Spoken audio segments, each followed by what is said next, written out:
11 फायदे. टरबूजामध्ये 90% पाणी असतं.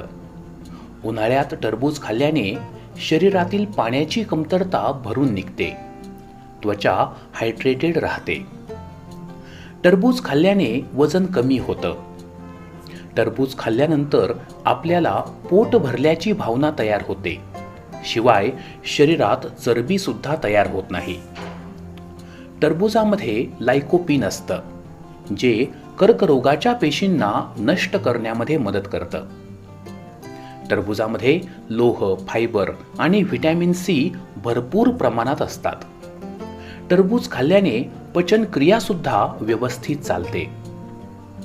टरबूजावर काळं मीठ आणि काळी मिरी टाकून खाल्ल्याने अपचनाचा त्रास दूर होतो आणि पचनक्रिया चांगली राहते. टरबूजामध्ये व्हिटॅमिन ए, व्हिटॅमिन सी